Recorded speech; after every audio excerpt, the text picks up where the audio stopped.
Hey there guys, this is Richard, your host, with another marvelous video. Ken Kutaragi's beloved brainchild, Sony's OG PlayStation, came into being back in 1994 and was instrumental in shaping a major chunk of the gaming industry as we know it. Back then, the horror section of the library had a very Resident Evil kind of vibe to it. You'll understand once I get started with what I have in store for you today, so gather around, marvelous gamers. Welcome back to another video, and get ready to dust off your old PlayStations and fire them up. Today, we're taking a look at some of the most haunting titles that this groundbreaking invention of a console has brought to us. So, without much further ado, let's get right into it.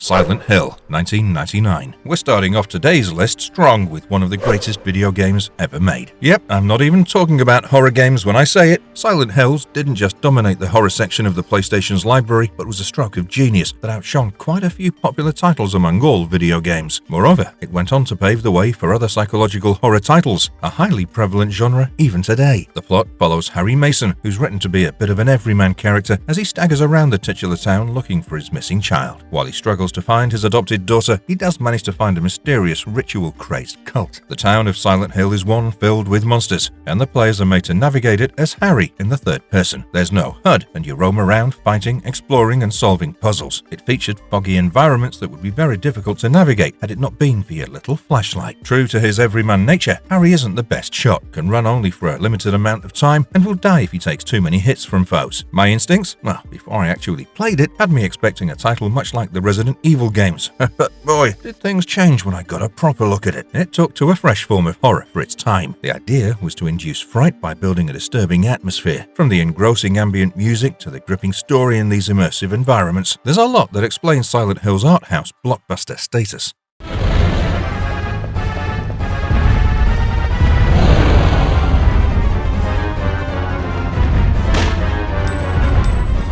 Dino Crisis, 1999, and Dino Crisis 2, 2000. Capcom wasn't only dabbling in horror through the Resident Evil games. Back in 1999, the same team worked under director Shinji Mikami to give us the survival horror title Dino Crisis. The plot in the first game tells the story of Special Ops agent Regina, who, during an investigative mission, finds the research facility she was sent to look into overrun by dinosaurs. You'll find all your survival horror essentials present here. Traditional action sequences paired with puzzle solving while you try not to lose your shit dealing with the panic-inducing dinosaurs. Due to her expertise in fighting the time-traveling beasts, Dino Crisis 2 sees Regina get pulled back into the action for her next mission. This time around, you control Regina as well as the new character, shady covert operative Dylan Morton, to fight the dinosaurs in the past while trying to get back to the present. The designer for the first one, Shu Takumi, took over as director for this one, and the team managed to pack it up with quite a few ideas that didn't make it to the first one's list of offerings. These ideas worked to give me more varied enemy types and a more arcade, action-packed style of play. Even though I could tell that there were a lot of similarities to the RE games, the first Dino Crisis did enhance and alter the formula to a point where it stood out as its own game. The real-time engine enables its fast-paced play, and the sharp graphics give this scary experience a clean look. The second game managed to feel even more original thanks to its new ideas and thus avoided the stereotypes that characterize a survival horror game. The environments here are a major upgrade and even have you playing underwater. I also found the controls to be tighter in comparison to the first.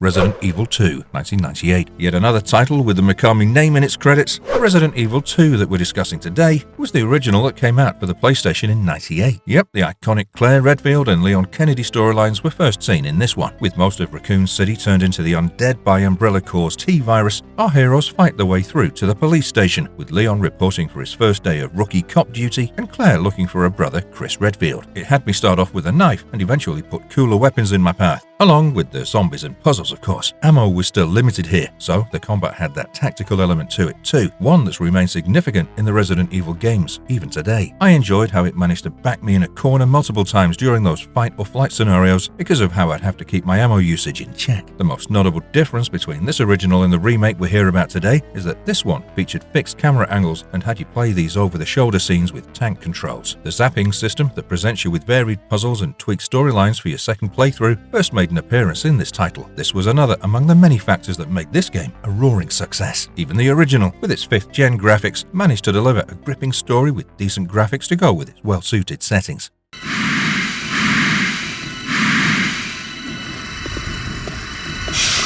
Resident Evil 1996. Before those 4 titles came the game that served as a blueprint for a good many in the survival horror genre. Yep, I'm talking about the OG Resident Evil from 1996, with its story following STARS task force members Chris Redfield and Jill Valentine. The duo is seen investigating an estate on the outskirts of the fictional Arklay Mountains in an effort to find the rest of their missing task force. This is where we first experienced those tank controls from the second game. Playing it after all these years, I realized how, right from the get-go, the RE games have emphasized inventory management and tied the system to the puzzles. You can play with either Jill or Chris. All the characters and the world they're designed in are presented to you in a real-time 3D polygonal format. You view the action from fixed camera angles, and everything is superimposed over pre-rendered backdrops. The action, with its gripping pace in this one, can be held accountable for resurrecting zombies in popular culture. They outdid themselves with the graphics too, for the time it came out in. This was the future of gaming. Even the brilliant sound work helped give it plenty of cinematic value. I remember feeling lost in the daunting game world even when I was just watching my friends play it back in the day, awaiting my turn.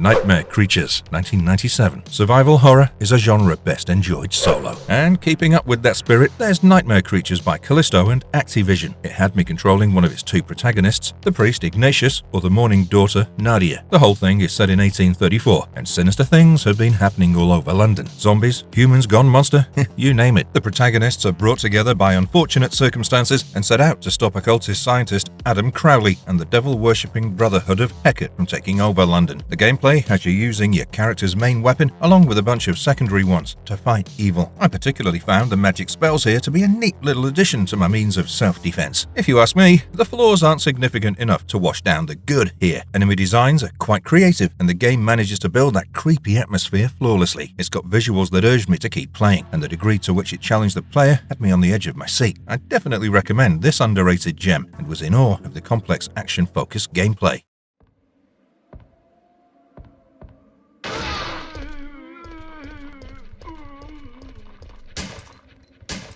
Resident Evil 3 Nemesis 1999. Just like today's RE2 is a remake of the original game from 98, today's Resident Evil 3 is a remake of Resident Evil 3 Nemesis from 99. It follows after its predecessors in featuring 3D models over pre-rendered backgrounds and has an extremely fun and thrilling nature. I'd attribute this heavily to Nemesis' debut. Everything about him felt like the devs turned to the T-1000 Terminator from the second film for inspiration. The story follows STARS operative Jill Valentine in her attempts to escape the T-virus infected city. Yeah, I mean Raccoon City. Nemesis is set 24 hours before Claire and Leon's entry to the city in the second game. This one too features fixed viewing angles, but the gameplay was tweaked out to be more action-oriented. There's an increased number of infected for you to clear out of your path, and a fresh dodge mechanic that you're going to want to get familiarized with. I can't help but be amazed by how it built further on every aspect of the previous game. The graphics and quality of play have improved quite a bit. Additionally, I found that it did a fantastic job of making use of the plagued cityscape to make its puzzles innovative.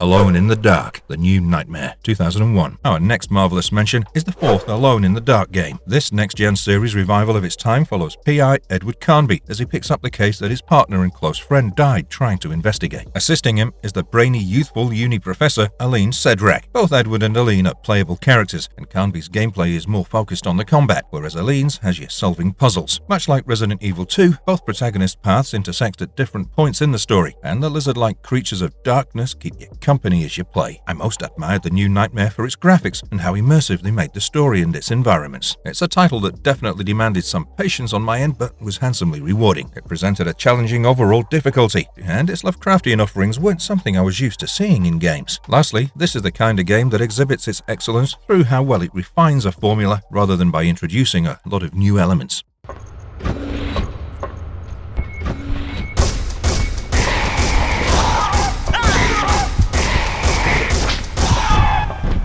Alien Resurrection 2000. Up next, we have a first-person shooter belonging to the Alien franchise. It's based on the film it shares its name with, and is set 3 years following the events of the third film. This time, you mainly play as Ellen Ripley's clone on the USM Auriga. You wake up to find the research spaceship infested with xenomorphs. Your goal is pretty straightforward. You must work with the crew of ragtag mercs who are also present here and try to escape the ship. The story is spread out over 10 levels, most of which make you play as Ellen, while 3 levels focus on 3 separate characters. It features heavy weaponry, and each character character gets his own special equipment in addition to these weapons. Watch out for marines and facehuggers and not just the typical drones that haunt you in the Alien games, because they'll make your life hell. In all its clone killing and hod escape, hod ejecting, Alien Resurrection manages to remain a terrifying experience. It's quite unforgiving, and you're going to want to really focus because this game will make you rage quite a bit. People criticized the control scheme when it first came out, but I don't think you could question it today, given how it was this scheme that became the standard for console first-person shooters. As a fan of the films, you surely wouldn't want to miss out on this.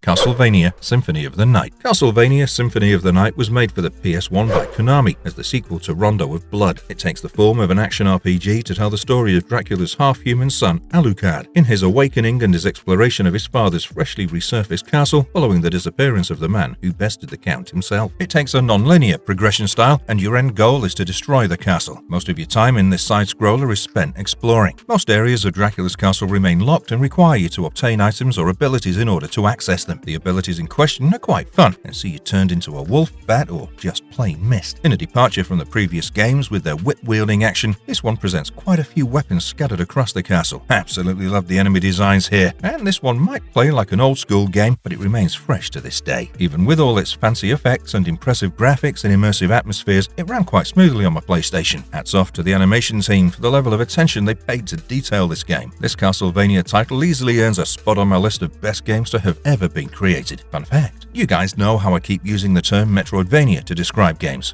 Yep, the term was coined because this game and Super Metroid killed it in this specific genre, giving it its name.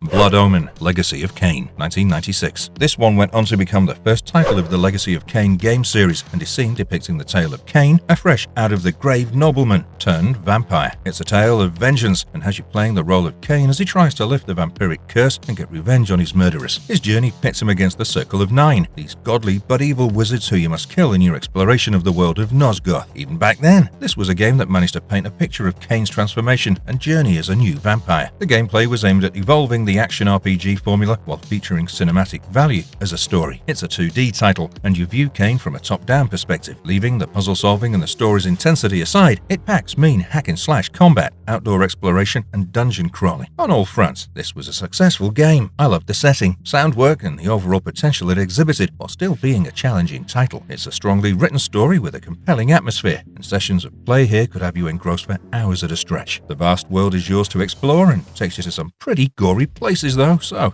watch out.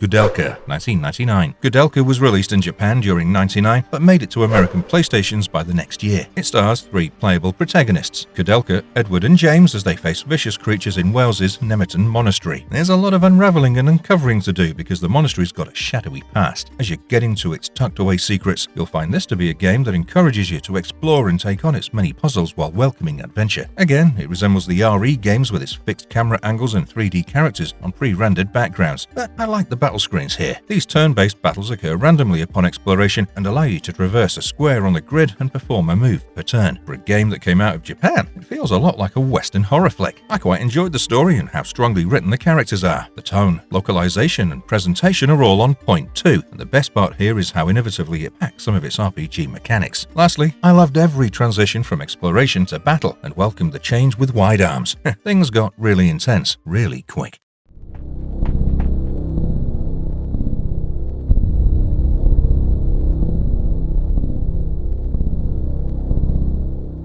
Nightmare Creatures 2, 2000. Coming back to the series that many consider Bloodborne's spiritual predecessor, the second Nightmare Creatures follows Circle member Herbert Wallace, one of occultist Adam Crowley's subjects, as he breaks free from the hospital and embarks on a hack-and-slash mission. It takes place a whole century after the previous game, and Crowley's mutants are seen waging war on the Circle's monster hunters. You must work with fellow Circle member Rachel to put an end to Crowley's evil schemes. The gameplay is much like that of the last one, only this time there's no adrenaline bar. You explore one place and move on to another between between Paris and London while looking for clues as to Crowley's whereabouts. It throws the occasional level boss your way, but the rest of it is hack and slash room clearing or key hunting. I enjoyed the combat most. It felt very well done, thanks to how it let me lock on to one enemy and unleash all my moves before dealing with another. While some might complain about the axe being rather boring as a primary weapon, the combos you can perform are more than enough to stun you. Besides, there are still 12 weapons to find scattered throughout its 9 vast areas. I'd definitely ask you to play this if you're into heavy death metal rock, because it features some insane cutscenes with Rob Zombie's music.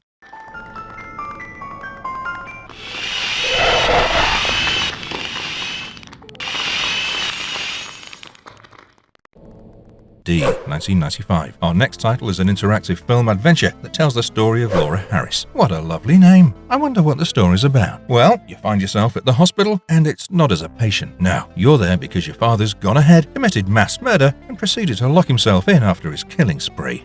Expect the unexpected. But this hospital also doubles as a castle. As a bothered and concerned daughter, you rush to the hospital to make some sense of the whole thing. It relies heavily on full motion video in order to tell its haunting story, and its digital actress brings it to life. The interesting thing about D is that you can't pause it or save it and pick up where you left off later. This is a game that has to be finished within the duration of 2 hours in real time, or else it is game over. Even with its dependence on FMV, in no way does D feel like anything short of a proper game. On the contrary, the atmosphere it manages to build is further enhanced because of the FMV. To think that it does what it does with little or no bloodshed depicted, this one is nothing short of an achievement. And it's not just about the story or atmosphere either. The puzzles are very clever. All in all, D was a game that gave me plenty to think about. You should totally try it.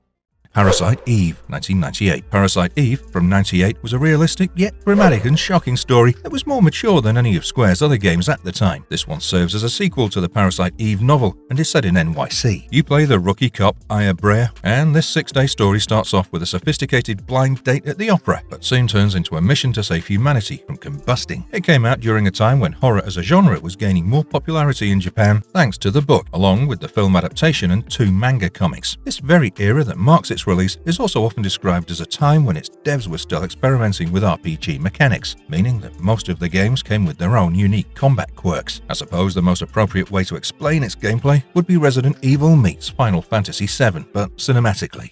The entire story feels like a well-written movie, where enemy encounters might occur as you explore hotspots in Manhattan. There's no different battle screen or mode, just good old real-time action with a time bar that tells you when you can make your next move and your dynamic camera. The latter wasn't a common choice for RPGs of its time, a bold decision that broke the norm. It managed to become the 3rd bestseller in Japan the year it came out. The graphics look phenomenal, and the portrayal of New York City is picture perfect. Surprisingly, they translated the novel decently. It's not something you see very often, so yeah, I was grateful. It's not a very lengthy adventure, so it managed to have my eyes glued to the screen while I played it.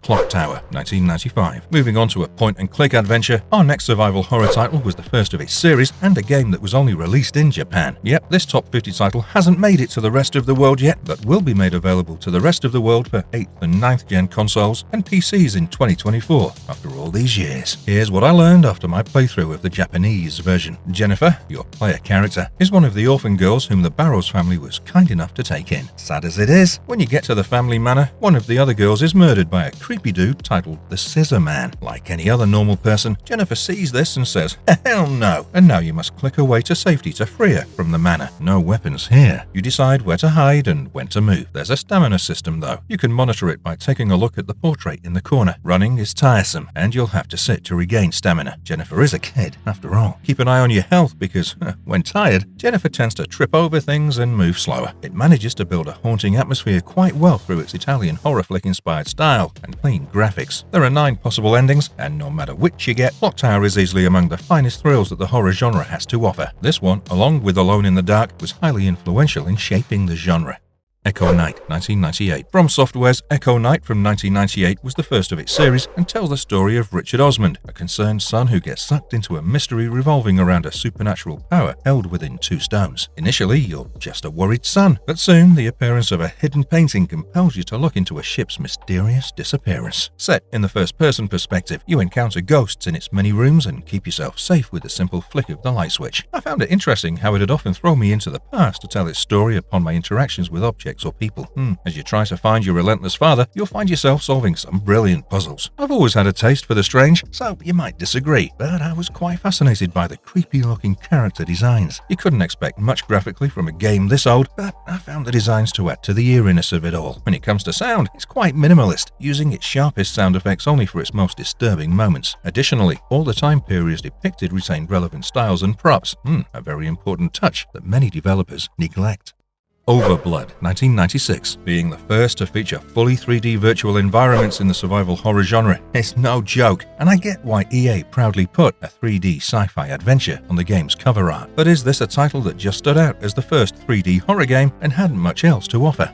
Absolutely not. In this story, you mostly control Raz, who's just woken up from a cryogenic nap in a hidden research wing owned by Lystra Laboratories. I say mostly because you also control a woman named Millie and a tiny robot named Peepo. But the majority of your time is spent in the shoes of Raz. Anyway, right after waking up as Raz, you get this internal urge, a feeling you can't just suppress, to escape. And so you set off to try. The gameplay exhibits a blend of arcade, puzzle, and fighting elements, and you can switch between first-person perspective and third-person perspective. In fact, the maneuver is something that you'd want to get familiar with because, you need both viewpoints to solve its many puzzles. That's not all that's interesting about it, though. Even the fact that there are 3 playable characters is tied to the puzzle solving here, meaning that you're gonna have to switch between the 3 and contribute from multiple fronts. People dismiss it, saying it tries too hard to be a Resident Evil game, but most of those people are unaware of the fact that Overblood is a spiritual successor to the same team's previous work, Dr. Hauser. I had fun playing it, and I get why it focuses more on wandering around. Having these graphics in 1996 and not flexing them would be downright stupid. Evil Dead: Hail to the King, 2000. Our next survival horror title serves as a sequel to Army of Darkness, the film from 1992. 8 years after the events of the film, Ash Williams is back to working at S-Mart and is troubled with visions of the Deadites and the Necronomicon. You work alongside your new girlfriend Jenny at the Mart as the man himself and agree to go see Professor Nobi on her concerned say-so. Little does Ash know that ahead of him lies a long adventure that entails facing his worst self and putting the reawakened evil to bed. The gameplay here is characterized by Resident Evil-like semi-fixed camera angles and pre-rendered backgrounds. Another thing it has in common with RE is its scarcity of resources like ammo, an element I found to make the play quite challenging, as I faced its many Hellbillies, Deadites, and Wolverines. What stood out most here was how well worked its backgrounds were. I think they perfectly captured the essence of the films. Its intricate design and presentation alone makes it an excellent title to consider playing. It manages to refine certain effects that we've seen in other games here and there to the extent that they're the best of the kind. Consider the shadows of trees moving because of the wind. The game uses loop videos to show motion while still making things look good. The battles will be a test of your patience and might have you raging, but the game redeems itself through its decent puzzles. Martian Gothic: Unification, 2000. Yet another title that heavily uses the RE formula. Martian Gothic: Unification sees the players controlling 3 characters on the first human settlement base, Vita-01, on Mars. The purpose of your mission is to investigate the base and find out why it's been radio silent for the past 10 months. The last message to come from Vita-01 simply said, "Stay alone. Stay alive." Things get dark when you find all the base's residents dead following their last discovery, an ancient Martian artifact that led to Vita-01's demise. Dead here doesn't mean like, dead, no. They're all zombies aching for your flesh now. In my 9 or so years playing it, I found Martian Gothic to perform fabulously at combining exploration with its exhilarating combat. Fighting zombies in the third person is an absolute ball with this one's harrowing story. It had me hooked. Even though it felt like the game borrowed a bit from other sci-fi stories, the end product was engaging. Other than the good writing, it's got solid item-based puzzles. As sad as I was over the PlayStation version not getting better visuals, the game made me think of Star Trek quite a bit. I believe the team even gave it its name, Unification, because the theme fit that particular Star Trek episode perfectly.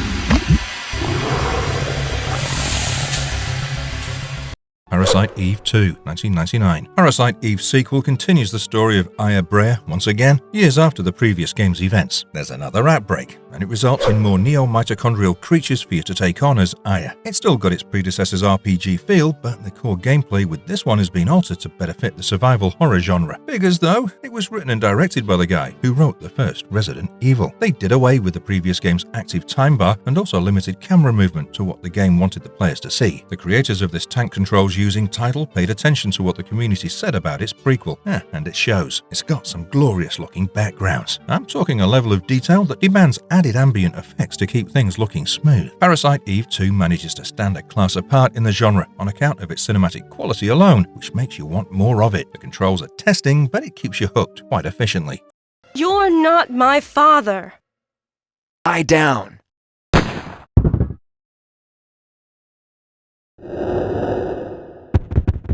Clock Tower 2, The Struggle Within, 1998. After the first Japan-exclusive 1995 Clock Tower game, the second Clock Tower game that continued the story of Scissorman, where Jessica Simpson left it, came out in 1996 and was also soon made available in North America. That game was only known as Clock Tower 2 in Japan and as Clock Tower in America and Europe. Finally, in 1998 came the third game, which also made it to North America, Clock Tower 2, The Struggle Within. This time around, the playable protagonist is Alyssa Hale, a sweet but troubled 17-year-old who's on her way to visit her dad's friend. Because of a curse, Alyssa shares her body with an alter ego. It opens with said uncle and his wife at the dining table as the pair hears a noise at the door. Shortly after the wife leaves the room, Philip hears screaming and rushes out. This is where the first chapter begins, with Alyssa arriving later that night to find her cousin gruesomely slaughtered. This is a 3D point-and-click adventure that features 13 different endings, and you guide Alyssa by clicking on the location you want her to go to or on the objects that you want her to interact with. It's interesting how it has you switching between Alyssa and her other personality, Bates, through an amulet, something you'll have to do a couple of times in order to clear events and progress in the game. It's a slow-paced title, one that requires exploring. A lot of times I found that at certain points I could only progress if I first explored an unrelated area. Not the best if you look at replay value, but on the other hand, I enjoyed not being able to predict when the next scare would pop up. You are my greatest failure. I never should have created.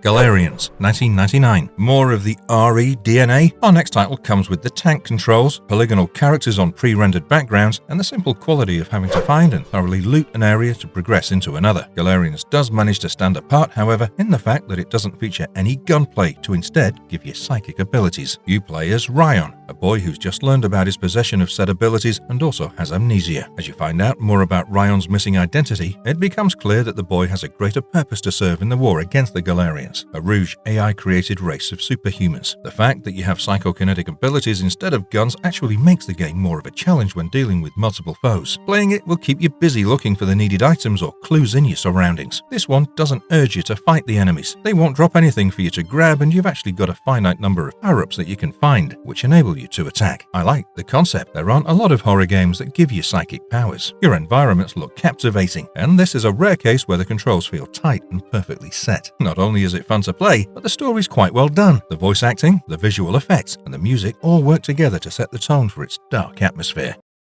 Fear Effect 1 and Fear Effect 2. Up next on our list are the Fear Effect games, with the first one telling the story of Hannah, Blas, and Deke, three playable mercenaries in 2050 as they plot to abduct the daughter of a big shot in the Hong Kong Triad. The girl's gone ahead and disappeared already, and now forces in the underworld are after her, looking for ransom. The gameplay in the first one presented a cel-shaded look, and the world here is made up of full-motion video. It's got survival horror-like puzzles and those survival horror tank controls, but this time around, you hold a gun in each hand and can shoot while running. Fear Effect 2, on the other hand, is an origin story prequel that explores the backstories of the three main characters from the first game and introduces a fresh face, Rain Chin, to tell the story of how all these characters came to know each other. The gameplay exhibits minor differences that I appreciated, considering how this one allows players to use a more traditional layout of controls. The emphasis with this one is more on puzzles than on combat, and it looks similar to the last game with its cel-shaded art style. I most appreciated how the second Fear Effect game focused more on building suspense to evoke tension. This isn't a title that makes you mash buttons to beat enemies endlessly. No, this is a game that takes your breath away while still giving you adequate breathing room. The first Fear Effect stood out on account of how it combined a world of neat features into one thrilling, action-packed game. The first was instrumental in getting me attached to characters, and the second one catered to this attachment. To anyone who has an open mind and can understand the depth of the story, you should consider playing this.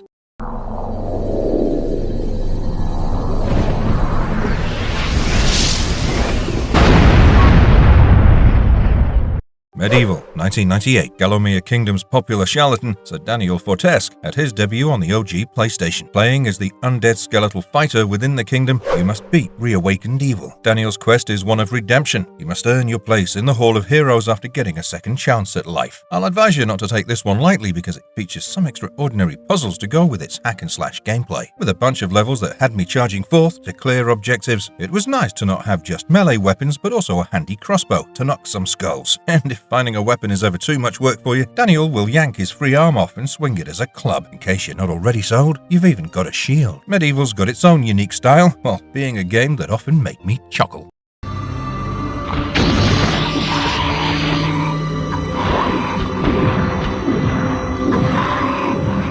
Medieval 2. Daniel was next seen in Medieval's next game 2 years after the first one came out. Medieval 2 dropped in 2000 and told a story 500 years after that of the first game. This time around, the lad comes back to life in Victorian London when Zarok's wicked spellbook falls into the hands of greedy sorcerer Lord Palethorn. The sorcerer isn't all you have to worry about though. Along the way, you'll find Jack the Ripper and plenty of other undead soldiers standing in your way and disrupting the city's peace. It's got gameplay similar to that of the first one, but the introduction of relatively modern firearms makes it an absolute delight. The fact that Medieval 2 lets you pick two weapons further reinforces this effect. They've added cinematic cutscenes to this one. The graphics have been revamped to build a more expansive world, and all this work factors together to make the game look as impressive as it did for that time. And what becomes increasingly important with good graphics, good performance. A front that Medieval 2 doesn't fall short on. I want to say, play this one with an open mind for its comic-like appearance.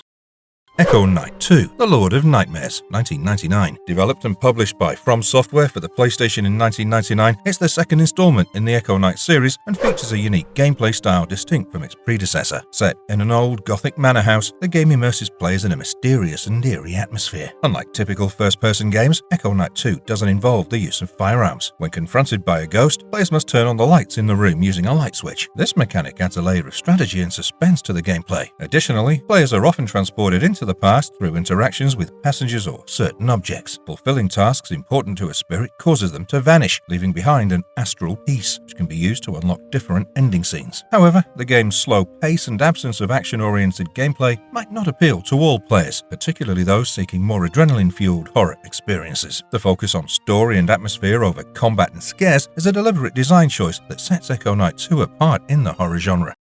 Hell Knight, 1998. Hell Knight, known in Japan as Dark Messiah, is a survival horror game from 1998 crafted by Denno Aizo Seisakusho and brought to players by Atlas and Konami. The story unfolds in a near-millennium Tokyo, where the main character narrowly escapes a cult and finds themselves on a late-night subway. Things take a dark turn when a creature, originally part of a research project, escapes, transforms into a terrifying entity, and derails the train, leaving only the protagonist and a schoolgirl, Naomi Sugiura, alive. What sets this game apart is its deliberate cutoff from traditional combat elements. Instead, players explore an underground labyrinth known as the Mesh, where the key to survival is solving puzzles and evading the ever-evolving monster. The game enforces a high-stakes environment where encountering the monster means instant death. It allows players to team up with companions who possess unique skills, but these allies can be lost forever if attacked. The gameplay is a blend of first-person exploration, puzzle solving, and tactical evasion, all set against a backdrop of 3D maze-like environments and the looming presence of the monster. However, its minimalistic approach and high difficulty level may not appeal to all. This game is mainly underrated due to its limited release outside Japan and Europe, but its niche appeal with puzzle-focused gameplay was overshadowed by more mainstream horror titles of the late 1990s. However, mixed reviews by the gamers and minimal marketing also led to a smaller player base and recognition.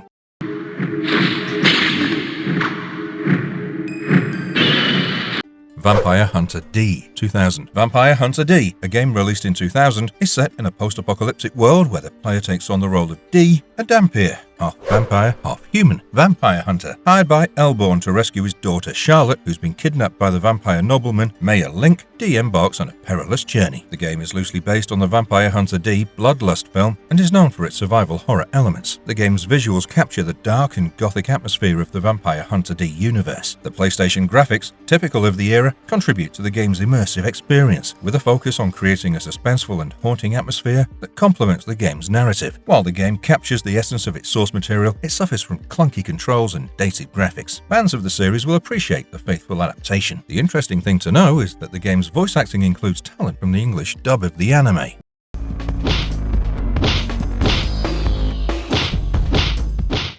Hellboy Asylum Seeker 2000. Hellboy Asylum Seeker, released in 2000, features our Hellboy, the notorious demon and agent of the US Bureau for Paranormal Research and Defense. The game begins with Hellboy and Agent Sarah arriving at a cemetery, setting the stage for a supernatural adventure. The gameplay involves exploring environments, collecting items, and solving puzzles. However, the game received mixed reviews, with criticism often directed at its clumsy and awkward combat mechanics. The fighting sequences were noted to be drawn out, with enemies behaving erratically around Hellboy. Despite these criticisms, some aspects of the game, like its puzzles and graphics, were found to be interesting, albeit muddy. The game's plot, while not highly praised, managed to engage some players, especially once the story progressed into the asylum. Despite its promising premise, the game falls short with its subpar gameplay mechanics and poor graphics. It's more appreciated for its storyline than its gameplay. Fun fact is that this game was initially titled Hellboy Dogs of the Night and had a delayed release, contributing to its outdated appearance upon launch.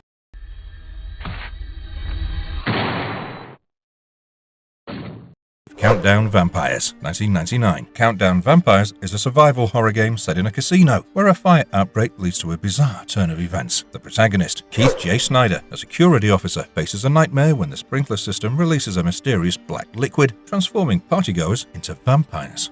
The gameplay involves navigating through this chaotic environment, battling vampires, and solving puzzles to uncover the truth behind the sinister transformation. The game is known for its unique setting and the concept of turning vampires back into humans using white water. The unique holy water mechanic allows players to turn vampires back into humans, a feature not commonly seen in other games of the genre. Overall, the game's atmosphere, influenced by its dark and eerie environment, adds to the suspenseful experience. Despite all these good elements, it received mixed reviews, with some appreciating its horror elements and others criticizing its execution and gameplay mechanics. It struggled to stand out in the survival horror genre, overshadowed by more popular titles of its time. It was often criticized for its lackluster gameplay and unoriginal plot, but is praised for its unique vampire-themed setting. Mizurna Falls 1998. Mizurna Falls is an open-world adventure game set in a small Colorado town reminiscent of Twin Peaks. The story revolves around Matthew, a high school student investigating the mysterious disappearance of his classmate Emma Lowland following a brutal murder. The game is notable for its real-time progression system, where characters follow their own schedules and events occur whether the player is present or not. Its open-world design and day-night cycle were ahead of its time. The gameplay is a blend of investigation, driving, and interaction with townsfolk to gather clues. Players have to manage Matthew's hunger, sleep, and health, adding a layer of realism to the experience. The game's open-world design was ambitious for its time, offering a level of freedom and interactivity rare in the late 90s. However, Mizurna Falls suffered from technical limitations and a lack of polish, leading to mixed reviews. Its innovative approach to storytelling and open-world mechanics were praised, but technical issues and a challenging navigation system detracted from the overall experience. The game remains a cult classic, appreciated for its pioneering elements in narrative-driven gaming. Mizurna Falls has often been compared to Twin Peaks for its similar themes and setting. Hexen Beyond Heretic 1995. Hexen Beyond Heretic, a sequel to Heretic, is a dark fantasy first-person shooter that immerses players in a medieval world overrun by supernatural forces. The game's plot revolves around three heroes, a warrior, a mage, and a cleric, each embarking on a quest to defeat the evil Serpent Riders and their leader, Korax. Set across various realms, the game blends action with puzzle solving and exploration. The gameplay is noted for its class-based character system, allowing players to choose a distinct playstyle. The warrior excels in melee combat, the cleric combines combat with defensive magic, and the mage focuses on powerful spells. This variety adds replayability and strategic depth. The game was praised for its innovative, hub-based level design, where actions in one area affect another, creating a more interconnected and immersive world. The use of the Doom engine provided smooth and fast-paced action, though some criticized the game for repetitive gameplay and confusing level layouts. That confusing level design might have been one of the reasons why the game turned out to be underrated. But despite these criticisms, Hexen was lauded for its atmospheric graphics and sound, enhancing the dark and foreboding mood.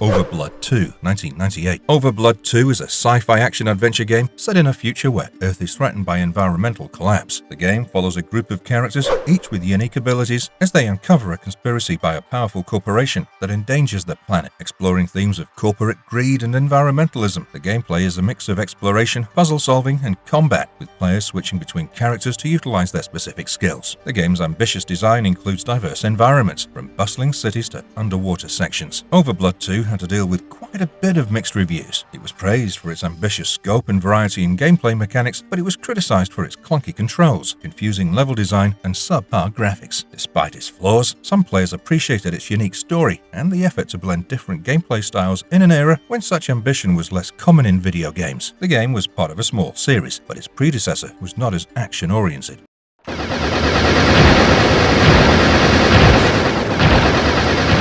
Virus. It is Aware, 1999. In this game, the players are immersed in a gripping narrative where an alien entity known as the Evil commandeers a space station and a ship, the Electra, with a sinister plan to conquer Earth. The game diverges from its film inspiration by setting much of the action in the Nakomi Hotel, where the ship's crew, now transformed into cyborg monsters, begin their terrestrial infiltration. Players step into the shoes of Joan Averill, a skilled police officer specializing in criminology who, alongside her partner Sutter, investigates bizarre occurrences at the hotel. Their mission quickly escalates into a desperate fight for survival against the monstrous horde and unexpected Yakuza. The plot thickens as they trace the source of the chaos back to the Electra, driven by Joan's personal quest to find her brother Thomas, a crew member on the ship. The gameplay combines intense combat, where bullets are the remedy against the spreading evil, and investigative elements, leading to a climactic showdown on the Electra. Despite their efforts, the game concludes with a chilling reminder of the looming threat as the camera pans out to reveal the still-infested space station. The lackluster graphics of the game also contributed to the reason why it's underrated. The game's plot and character development were also seen as weak points to many. Despite its shortcomings, it holds a niche appeal for fans of the survival horror genre and those interested in horror movie adaptations in gaming.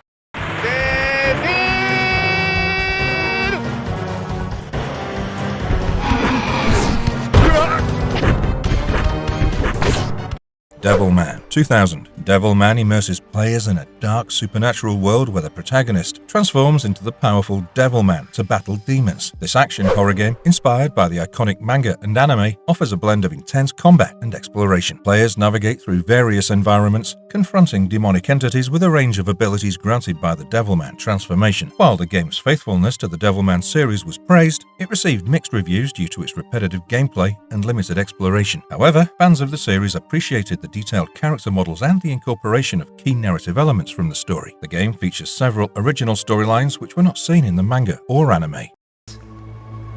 But the sun is rising, and now is not the time to play with my prey. The fool, he is walking to his death, and he is not aware of it. Dracula Resurrection, 2000. Set 7 years after the events of Bram Stoker's Dracula, this point-and-click adventure game follows Jonathan Harker as he returns to Transylvania to rescue his wife, Mina, from the clutches of Dracula. The game is characterized by its rich atmospheric visuals and detailed environments that capture the gothic essence of the original novel. Players solve puzzles and interact with various characters to unravel the story, which is filled with suspense and dark themes. The game's strength lies in its ability to create a sense of dread and foreboding with its haunting soundtrack and well-crafted narrative. While some players found the puzzles challenging, others appreciated the immersive storytelling and the faithful adaptation of the classic tale. The game's visuals, particularly the depiction of the eerie Transylvanian landscape, were widely praised for their artistic quality and contribution to the overall gaming experience, though its short length and easy puzzles are drawbacks to many. This probably is one of the reasons why this one made it to this list. Fun fact here is that this game is part of a series of Dracula-themed adventure games which was released around the same time.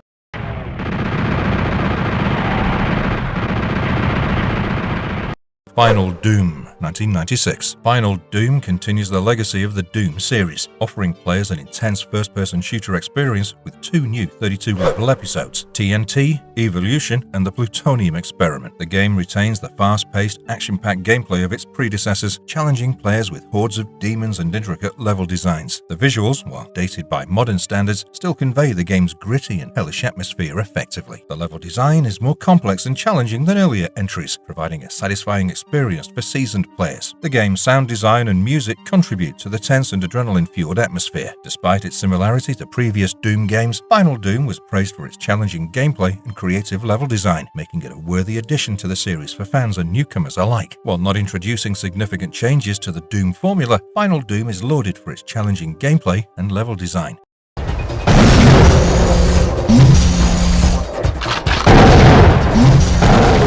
Blade, 2000. Blade is an action-packed game based on the popular Marvel Comics character and the film of the same name. Players step into the shoes of Blade, a vampire hunter, and engage in combat against various vampire enemies. The game combines hand-to-hand combat with weapon-based attacks, allowing players to use Blade's iconic sword and a range of firearms. The visuals capture the dark and gritty tone of the Blade universe, with levels set in urban environments like nightclubs, rooftops, and vampire lairs. The game features a unique day-night cycle, affecting the strength of the vampire's Blade encounters. The game's atmosphere is further enhanced by its soundtrack and sound effects, which reflect the action and horror. However, the game received mixed reviews, with some players enjoying the combat and faithful adaptation of the character, while others criticized the repetitive gameplay and lack of depth in the story.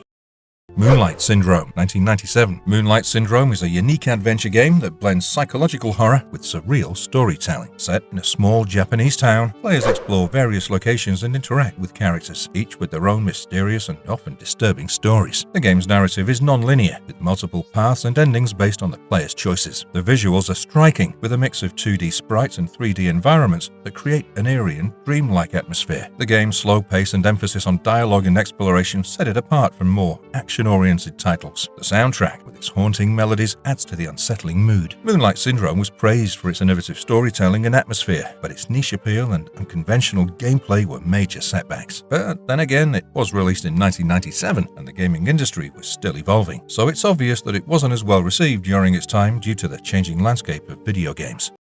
Iru, 1998. Iru is a survival horror game known for its intense atmosphere and challenging gameplay. Set in a mysterious facility, players must navigate through dark corridors and rooms, solving puzzles and avoiding deadly traps. The game's plot revolves around unraveling the secrets of the facility and surviving the horrors within. Visuals are dark and claustrophobic, effectively creating a sense of dread and tension. The game's controls and camera angles add to the challenge, making navigation and combat more demanding. Iru was praised for its atmospheric setting and the sense of fear it evokes, though some players found the difficulty level and control mechanics frustrating. There's no doubt that the game excelled in creating a tense and eerie atmosphere, but the limited graphics might have hindered the full realization of its horror potential. Richer, more detailed environments could have enhanced the immersive experience, making the game's setting more convincing and the horror elements more impactful. But it's absolutely iconic to know that Iru is considered one of the earliest examples of the survival horror genre in Japan. It can't be! Resident Evil Survivor, 2000. Resident Evil Survivor, released in 2000, was originally intended to be compatible with the PlayStation Gun-Con light gun, but this feature was removed in some regions. The first-person shooter unfolds on Sheena Island, where the protagonist, an amnesiac named Ark Thompson, wakes up after a helicopter crash. Players navigate through zombie-infested environments, uncovering the dark secrets of Umbrella Corporation's illegal activities and bioorganic weapons. The game deviates from traditional Resident Evil gameplay, focusing more on gunplay and action. It incorporates elements of horror and survival, with limited ammunition and health supplies adding to the challenge. The visuals, while not groundbreaking for its time, were praised for its immersive first-person perspective, but criticized for its simplistic gameplay and lack of puzzle elements, which were hallmarks of the series. Despite its shortcomings, Resident Evil Survivor offers a unique experience within the Resident Evil franchise, appealing to fans of action-oriented horror games.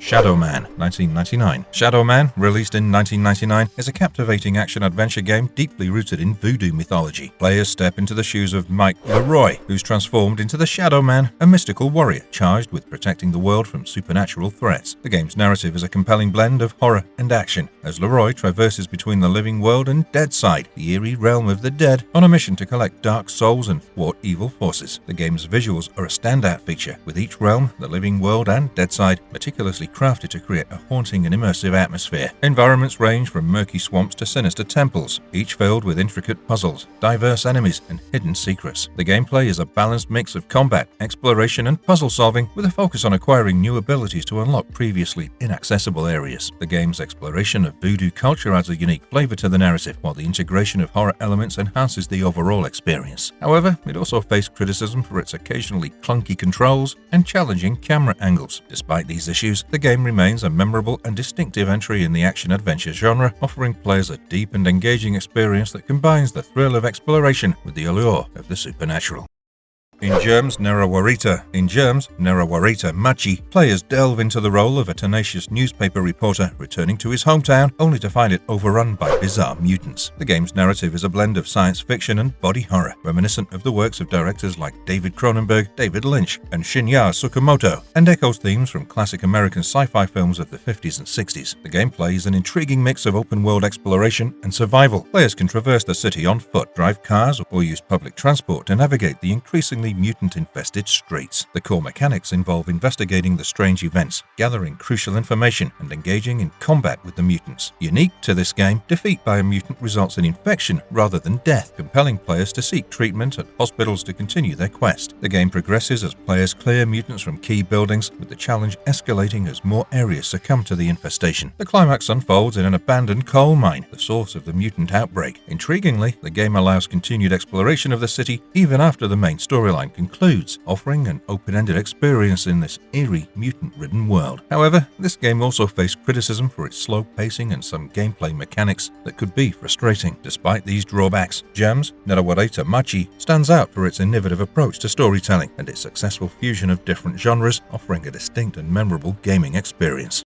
The City of Lost Children, 1997. The City of Lost Children was released in 1997 and is an adventure game based on the French film of the same name. Set in a dystopian, steampunk-inspired world, the game follows the story of Miette, a young orphan girl. She embarks on a quest to unravel the mystery behind the disappearance of children in the city who are being kidnapped by a sinister scientist named Crank, who steals their dreams due to his inability to dream himself. The game's visuals are a standout feature, capturing the dark atmospheric essence of the film. Gameplay involves puzzle solving, exploration, and interaction with various characters from the film. The puzzles are thought-provoking, and the interactions add depth to the narrative. However, the game faced criticism for its clunky controls and some frustrating gameplay mechanics. It's fairly contributed to the fact that the game sort of remained underrated. But despite these issues, it's praised for its faithful adaptation of the film's unique aesthetic and story, making it a memorable title for fans of the genre and the film. No more downside here.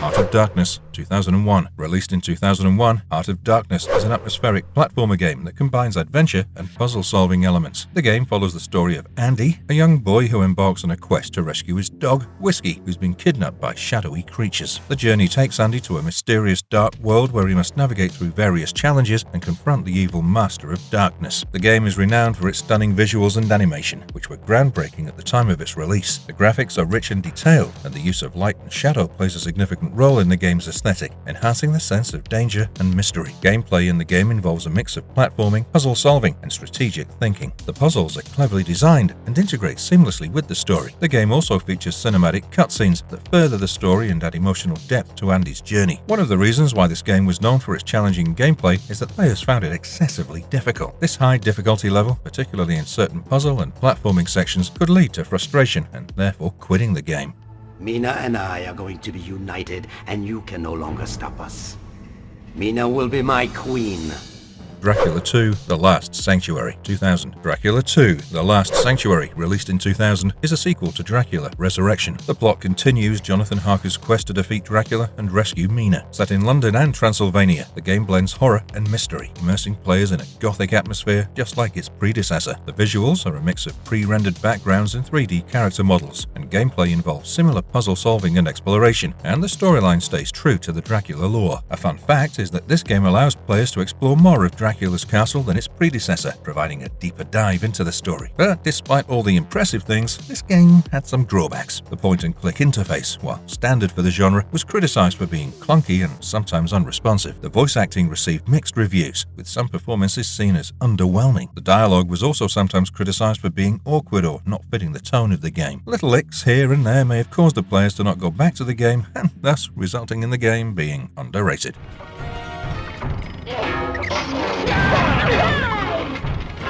40 Winks, 1999. 40 Winks is a creative and engaging platform game developed for the PlayStation by Eurocom Entertainment Software. The story revolves around two siblings, Ruff and Tumble, who journey through the whimsical world of Dreamland. Their mission is to rescue the Winks, small creatures responsible for peaceful dreams, who have been captured by the villainous Nightcap and his accomplice, Fredbear. These captured Winks are transformed into Hoodwinks, which bring nightmares instead. The game is set across 6 diverse and imaginative worlds, including themes like Halloween, underwater adventures, space space exploration, prehistoric times, castles, and pirate escapades. Players collect various items, solve puzzles, and utilize unique abilities provided by different costumes. The game stands out with its vibrant and detailed environments, smooth animations, and dynamic music. But despite its creative design and engaging gameplay, it may have been underrated due to several other games released around the time. It entered a market already saturated with platform games like Super Mario 64, Crash Bandicoot, and Spyro the Dragon, which dominated the genre, making it challenging for 40 Winks to stand out.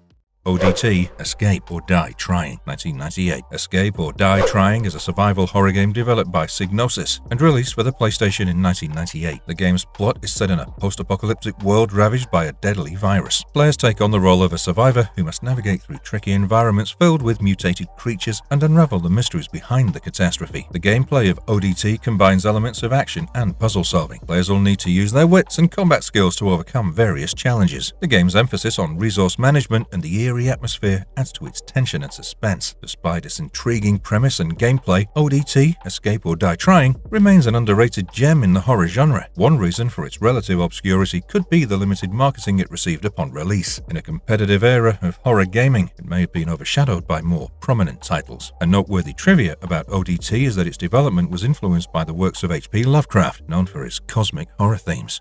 Baroque, 1998. Baroque, a psychological horror game developed by Sting Entertainment, immerses players in a surreal and nightmarish world where they navigate a constantly changing tower filled with grotesque and otherworldly creatures. The gameplay of the game is characterized by its eerie atmosphere and challenging combat. Players must explore the mysterious tower, confront the terrifying inhabitants, and uncover the secrets of the game's cryptic narrative. The story unfolds in a non-linear fashion, with each playthrough revealing new facets of the game's intricate plot. Despite its unique and unsettling atmosphere, this game remains an underrated title in the horror genre. One reason for its underappreciated status is the game's complexity, which may have deterred some players. Another reason could be that it was released during a time when other more mainstream horror games were gaining attention. But there's no doubt that the story offers a deeply psychological and atmospheric horror experience for a game that was released in the 90s.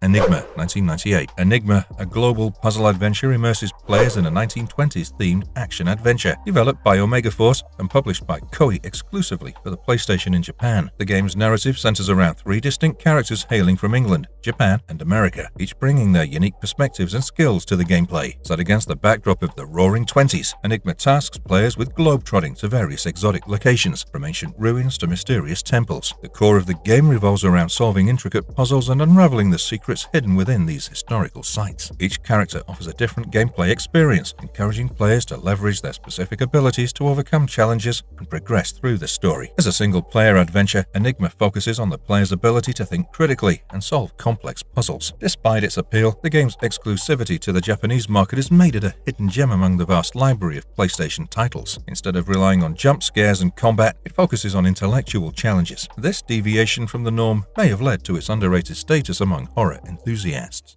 Marvelous verdict. And with that, we come to the very end of the video. As our journey through the top 50 PS1 horror games ends, it's clear that this era was a golden age for the genre. From the haunting narratives of Echo Knight 2 and Hell Knight to the adrenaline-fueled action of Resident Evil Survivor and Final Doom, each game brought its unique flavor of fear. Titles like Vampire Hunter D and Hellboy Asylum Seeker showcased the console's versatility in adapting different horror themes. While some games like Mizona Falls and 40 Winks remain underrated gems, each title contributed to the PS1's legacy. And if you liked our content, don't forget to leave a like and subscribe to us if you haven't already. Have a good one and be safe. Thanks everyone.